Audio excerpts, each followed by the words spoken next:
Hai, halo semuanya. Semoga kabarnya semakin mantap ya teman-teman. Nah, teman-teman semuanya, apakah di sini ada yang sedang mengalami pikiran atau perasaan negatif? Ya, pikiran atau perasaan negatif yang sering datang. Misalnya pikiran jangan-jangan matilah, kemudian jangan-jangan nanti kenapa-kenapa, ya banyak ya. Atau kemudian cemas, kemudian sedih, pengen nangis, dan banyak hal lainnya. Wah, pasti banyak ya. Ayo ngakulah, ngaku aja, pasti banyak ya. Nah, teman-teman semuanya, sekarang saya tanya nih, mau nggak teman-teman dibantu untuk bisa mengatasi pikiran dan perasaan negatif itu? Ya, mau kan? Nah, ini ada cara yang simpel banget loh teman-teman yang bisa bantu kamu untuk kamu praktekkan dalam kehidupan sehari-hari. Sangat simpel dan asal kamu rajin dan yakin itu kamu akan sangat terbantu dengan menggunakan cara yang sebentar lagi saya bahas. Mau tahu apa caranya? Subscribe dulu ya. Subscribe dulu, yang belum subscribe, subscribe. Baru kemudian nanti saya bahas. Oke? Nah, terima kasih yang sudah subscribe ya. Teman-teman, sebelum kita membahas ke sana, yuk kita bahas dulu biasanya bagaimana kita memperlakukan emosi. Biasanya kita lakukan yang pertama adalah dengan cara mengekspresikan. Mengekspresikan emosi yang kita rasakan ini secara langsung kepada orangnya. Kalau pada saat yang tepat, pada waktu yang tepat, cara yang tepat, semuanya akan berjalan dengan sangat baik sekali. Itu yang kita harapkan. Jadi bukan hanya sembarangan ekspresi ya, bukan hanya sembarangan ekspresi. Ekspresi itu belum belum tentu marah loh ya. Jangan dianggap mengekspresikan perasaan tuh marah, enggak. Jadi mengekspresikan perasaan itu bagaimana kita bisa menyampaikan perasaan kita dan mereka memahami itu, mereka memahami kondisi kita sehingga kemudian kita akan saling mengerti satu sama lain dan akhirnya itu bisa solve problem ya. Jadi itu untuk ekspresi sebenarnya tujuannya adalah ke sana. Tapi kalau tujuan Anda ekspresi hanya marah-marah ya nggak bagus juga, ya nggak bagus, nggak bagus. Nah, itu yang pertama. Kemudian yang kedua, yang kita bisa lakukan ketika kita mentreatment emosi adalah dengan cara dipendam. Dipendam ini bisa karena apa? Ya mungkin teman-teman orangnya pada dasarnya memang dari awal, dari kecil memang pendiam. Mungkin ya, dari awal mungkin teman-teman dari awal sejak kecil memang tipenya memang memendam perasaan, nggak mau diekspresikan. Nggak terbiasa, mungkin karena di kondisi keluarga tidak dibiasakan untuk mengekspresikan perasaan. Atau mungkin karena ada kondisi yang memaksa, sehingga teman-teman tidak bisa mengeluarkan perasaan. Mau mengatakan pada orang tua, nanti malah mereka kepikiran. Mau mengatakan pada teman-teman, mau mengatakan pada saudara, nanti mereka malah kepikiran juga. Atau mereka malah kemudian ngomong yang enggak-enggak keluar-luar. Jadilah mendem aku pendem sendiri. Nah, cara ini juga sebenarnya nggak bagus teman-teman. Kenapa? Karena ketika kamu pendam, maka kemudian akan muncul emosi-emosi kamu yang terpendam itu akan termanifestasi menjadi susah tidur lah, sering sedih lah, dan lain-lain. Itu cara ini nggak bagus ya. Kemudian yang ketiga, ada cara lain yaitu dengan cara dilepaskan ya. Nah, dilepaskan ini yang kita akan bahas di video kali ini. Caranya simple banget. Syaratnya, kalau teman-teman mau melakukan cara ini, yang pertama adalah niat. Ya, wajib niat. Kalau nggak ada niat, percuma. Oke. Kemudian yang kedua adalah jangan menganalisa prosesnya. Kalau kamu menganalisa proses, maka ini nggak jalan, ya. Kenapa? Karena emosi itu kan letaknya di level pikiran bawah sadar. Jadi kita perlu melakukan ini dengan tidak dianalisa. Kenapa? Analisa itu adalah bahasa level pikiran sadar. Jadi teman-teman perlu melakukan ini dengan tanpa sekali lagi menganalisa, lakukan saja, ya. Sehingga ketika kita bisa melakukannya, ini akan sangat enak ke depannya. Selain dua hal tadi, yaitu niat dan juga tidak analisa, kemudian kita juga perlu yang ketiga, yaitu tentukan dulu masalahnya apa, tentukan dulu emosinya apa. Emosi yang kita mau lepaskan itu apa, emosi yang kita mau treatment itu apa, ya. Oke? Misalnya, kalau teman-teman sekarang sedang mengalami gangguan kecemasan, maka biasanya kan emosinya kan takut mati, takut sakit berat, takut nggak sembuh, kemudian takut nanti gimana-gimana dengan anak, kalau punya anak ya, kalau saya meninggal nanti gimana, kemudian banyaklah emosinya, banyak banget. Nah, silakan teman-teman putuskan dulu emosi apa yang mengganggu teman-teman, ya. Langkah ketiga. Nah, setelah teman-teman sudah mendapatkan semuanya, baru kemudian kita akan praktek, ya. Nah, prakteknya gimana? Simpel, teman-teman. Simpel sekali, kita lakukan dalam kehidupan sehari-hari. Yang pertama adalah ketika misalnya teman-teman menggosok gigi. Kita menggosok gigi biasanya apa? Bangun pagi sama juga ketika mau tidur kan? Aktivitas itu kita hanya lakukan rutinitas, sering, tapi kita tidak manfaatkan. Nah, sekarang kita mau manfaatkan gosok gigi itu, yaitu dengan cara Setiap kali teman-teman gosok gigi, niatkan emosi yang teman-teman mau bereskan tadi, mau lepaskan tadi, itu dibersihkan.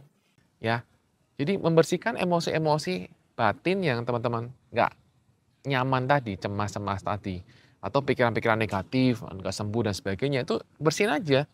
Niatkan, bayangkan, rasakan tuh, itu ada di mulut semua emosinya. Ya, sekali lagi imajinasi, niat saja, kemudian setelah itu, setelah dibersihkan, kumur-kumur, buang, ya kan? Nah, buang itu berarti kamu melepaskan tadi, melepaskan semua beban yang kamu rasakan. Simpel kan teman-teman? Jadi, tidak perlu terlalu banyak mikir sekali lagi ketika kamu melakukan ini. Hanya perlu niat dan juga imajinasi, ya. Contoh lain, misalnya ketika kamu mandi. Mandi juga bisa loh ketika kita pakai sabun. Sabun kan gunanya untuk membersihkan tubuh. Nah, kita bisa bayangkan, kita bisa niatkan bahwa sabun ini membersihkan beban emosi kita. Untuk kecemasan kita, kesedihan kita, atau apapun yang sering kita alami itu dibersihkan.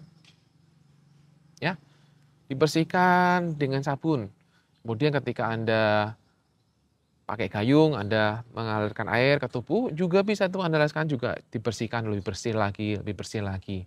Simpel ya teman-teman ternyata. Iya, simpel kan. Aktivitas sehari-hari kita bisa lakukan untuk membuat kita melepaskan emosi-emosi yang tidak nyaman yang selama ini kita punya. Ya, tentu saja ini harus rutin, nggak bisa sekali. Lu kan bisa ngarapin lah, hanya sekali mengharapkan perubahan yang sangat besar. Tidak akan terjadi ya. Ini perlu rutin. Karena kan emosi yang kamu punya kan juga mungkin udah lama kan. Emosi kamu punya mungkin udah kamu pendam berapa lama. Ya ini akan perlu rutinitas dan perlu kesabaran kamu. Ya. Kemudian contoh lain misalnya adalah ketika misalnya apa? Ketika misalnya kamu sedang mencuci. Mencuci apa? Mencuci baju. Mencuci baju itu kamu juga bisa lakukan. Ya, mencuci baju.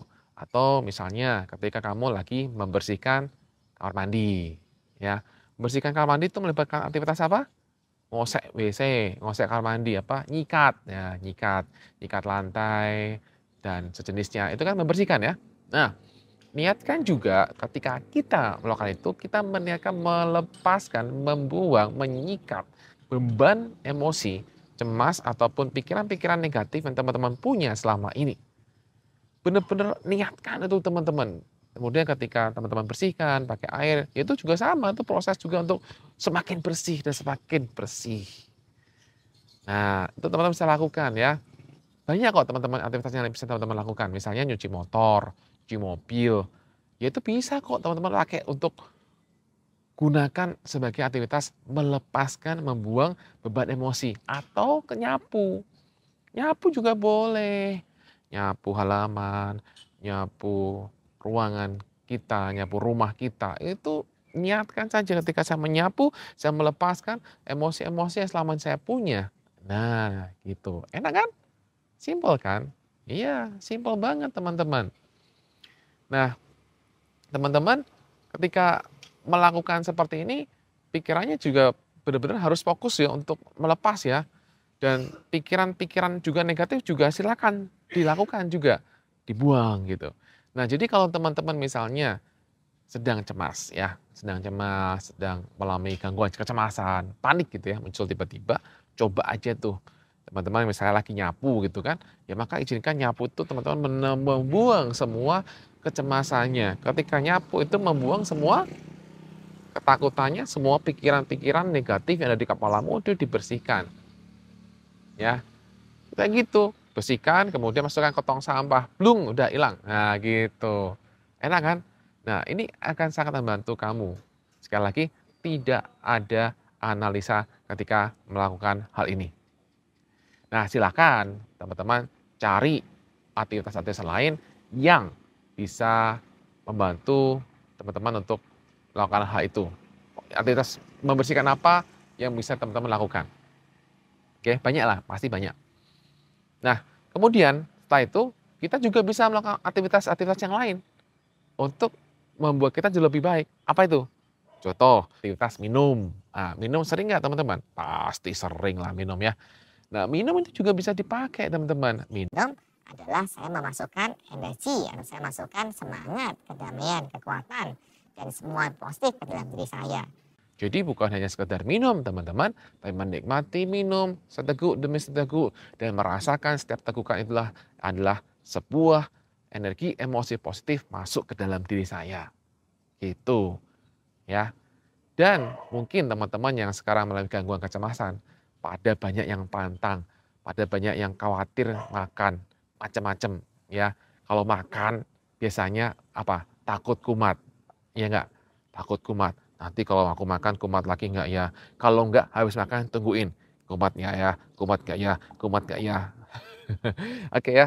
Nah, ini yang bisa teman-teman lakukan. Ketika makan sama seperti halnya ketika minum. Ketika makan, izinkan.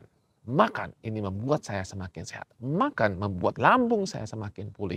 Sambil makan, sambil rasakan, niatkan adalah memberikan energi, memberikan penyembuhan pada lambung saya untuk segera pulih.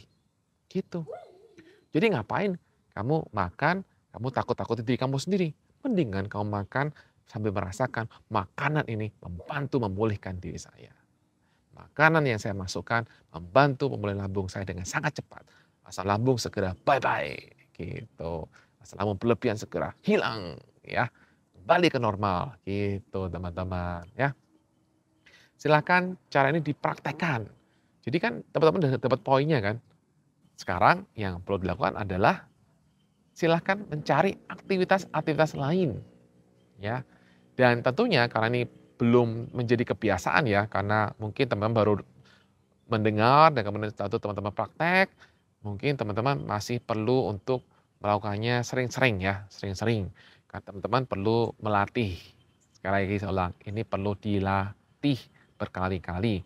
Tapi intinya, esensinya adalah meniatkan, niatkan saja. Dan niatkan bahwa semuanya berjalan dengan sangat mudah.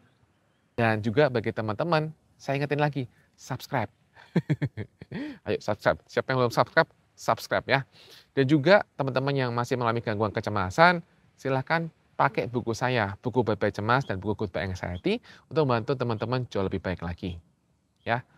Nah, semoga cara-cara ini bisa membantu teman-teman untuk bisa mengatasi perasaan, pikiran negatif yang selama ini ada ya. Nah, kalau teman-teman masih pengen lagi misalnya, wah, aku pengen lagi nih Pak, bisa dapat ilmu yang lain tentang mengatasi pikiran negatif atau perasaan negatif. Oh ada, tenang, tenang bro, tenang sis, ada di sini ya. Di sini tuh ada saya bahas video-video cara mengatasi pikiran-pikiran negatif yang bisa kamu pakai, yang bisa kamu praktekkan.